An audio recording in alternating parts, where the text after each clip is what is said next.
Latest updates ఎప్పటికప్పుడు పొందడానికి Big TV WhatsApp channel follow అవ్వండి. లింక్ డిస్క్రిప్షన్ లో ఉంది.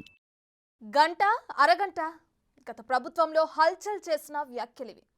తాజాగా మరో మంత్రి అసెంబ్లీలో ఈ మాటలు అన్నారు. అయితే ఇదేదో బూతు పురాణం అనుకునేరు కాదండి బాబు, అది ఆయన మనసులోని మాటట. తాను అనుకున్న నేత ఎదురుగా ఉండగా ఆశించిన వ్యక్తి స్పీకర్ స్థానంలో ఉంటే తనకు గంట సమయం ఇవ్వాలన్నది ఆ అమాత్యుని కోరికట.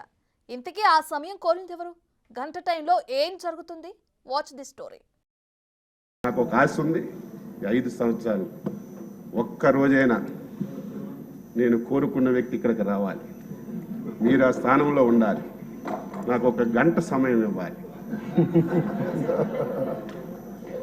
అప్పుడు అన్నీ మంచి జరగాలి, నేను అనుకున్నది జరగాలి.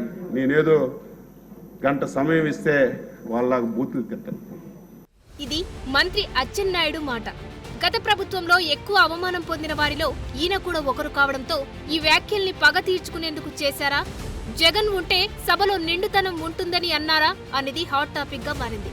ప్రస్తుతం అసెంబ్లీ సమావేశాలు జరుగుతున్నా వైసీపీ అధినేత జగన్ లేకపోవడంతో సభ కాస్త చప్పగానే నడుస్తుందనేది చాలా మంది సభ్యుల మాటగా తెలుస్తుంది. ఆయన కూడా సెషన్స్ లో పాల్గొంటే బాగుంటుందని స్పీకర్, డిప్యూటీ స్పీకర్ కూడా ఇటీవలే అన్నారు కూడా. ఈ నేపథ్యంలో మాజీ సీఎం జగన్ అసెంబ్లీకి రావాలని మంత్రి అచ్చెన్న తెగ ఆరాటపడిపోతున్నారట. అందుకే ఇలాంటి వ్యాఖ్యలు చేశారనే వాదనలు తెరపైకి వస్తున్నాయి.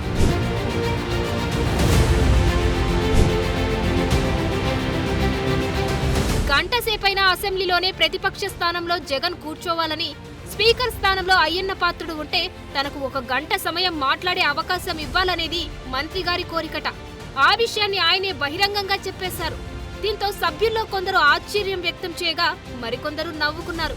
ముందుగా అచ్చెన్న ఎవరి గురించి మాట్లాడుతున్నారో తెలియక అసెంబ్లీలో కాసేపు సైలెంట్ వాతావరణం నెలకొంది.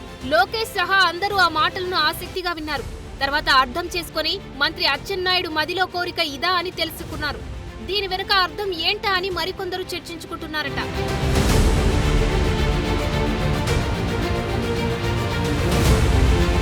అచ్చెన్నాయుడు ఇలాంటి వ్యాఖ్యలు చేయడానికి బలమైన కారణమే ఉందట.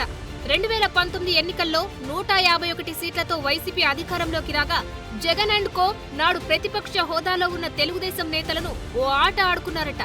ముఖ్యంగా చంద్రబాబుతో పాటు అచ్చెన్ననే జగన్ నాడు టార్గెట్ చేశారట. అచ్చెన్నాయుడి బాడీ షేమింగ్ పై నాటి మంత్రులు, వైసీపీ ఎమ్మెల్యేలు విపరీతమైన కామెంట్స్ చేయడంతో ఈ సీనియర్ నేత మనసులోనే బాధపడ్డారట. ఏదో ఒకరోజు రాకపోతుందా అని వేచి చూడగా గత ఎన్నికల్లో కూటమి అద్భుత విజయం సాధించి అధికారం కైవసం చేసుకుంది. నాడు సభలో ఎద్దేవా చేసిన వారెవ్వరూ ఈ సభలో లేరు.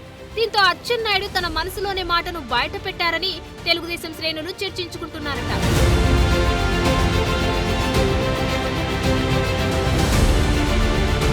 జగన్ సీఎంగా ఉన్నప్పుడు సభలో తెలుగుదేశం నేతలు చాలా ఇబ్బందులు పడ్డారట. చిన్నా పెద్ద తేడా లేకుండా ఇష్టానుసారంగా తమను హేళన చేశారనే భావన తెలుగు తమ్ముళ్లలో నెలకొంది. ఎన్నికల్లో కూటమి సూపర్ విక్టరీతో వైసీపీ ఢీలా పడిపోయింది. కేవలం 11 స్థానాలకే పరిమితం కావడంతో ఆ పార్టీకి ప్రతిపక్ష హోదా కూడా దక్కలేదు. దీంతో ఆనాడు తమను ఎద్దేవా చేసిన వారిపై కక్ష తీర్చుకోవాలనే మంత్రి అచ్చెన్నాయుడు ఎలాంటి వ్యాఖ్యలు చేసి ఉంటారని టాక్ నడుస్తుంది. అచ్చెన్నాయుడు టార్గెట్ గా జగన్ నాడు తీవ్ర విమర్శలు చేశారు. నీకు శరీరం పెరిగింది కానీ బుర్ర పెరగలేదంటూ అసెంబ్లీలో అచ్చెన్నను ఉద్దేశించి సీఎం స్థానంలో జగన్ కామెంట్ చేశారు.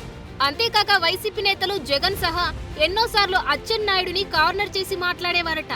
దీంతో అధినేత చంద్రబాబు ఎలా ఉన్నా తను మాత్రం లోపల కుమిలిపోయారని, దీంతో రాష్ట్ర అధ్యక్షుడిగా విజయం వైపు శ్రేణులను నడిపించారని టాక్ నడుస్తోంది.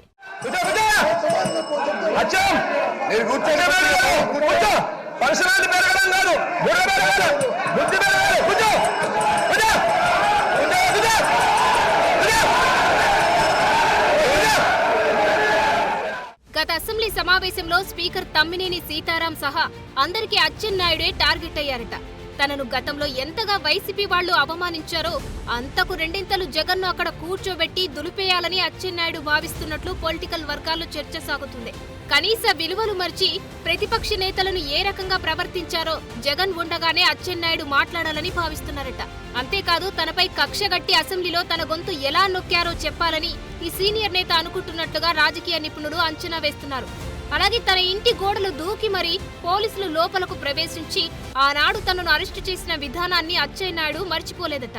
తనకు ఆపరేషన్ జరిగిందని చెప్పినా కిలోమీటర్ల మేర వాహనంలో తిప్పించి ఇబ్బందులకు గురి చేశారనే కోపం ఆయనలో ఉండిపోయిందట.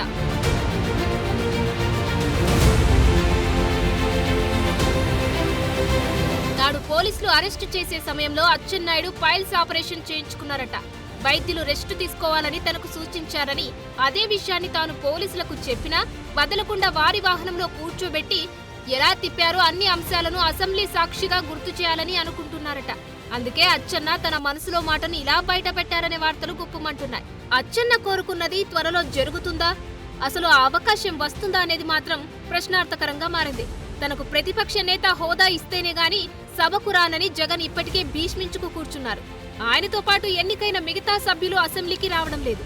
ఈ నేపథ్యంలో అచ్చెన్న అనుకుంటున్న ఆ సమయం వస్తుందా లేదనేది హాట్ టాపిక్ గా మారింది.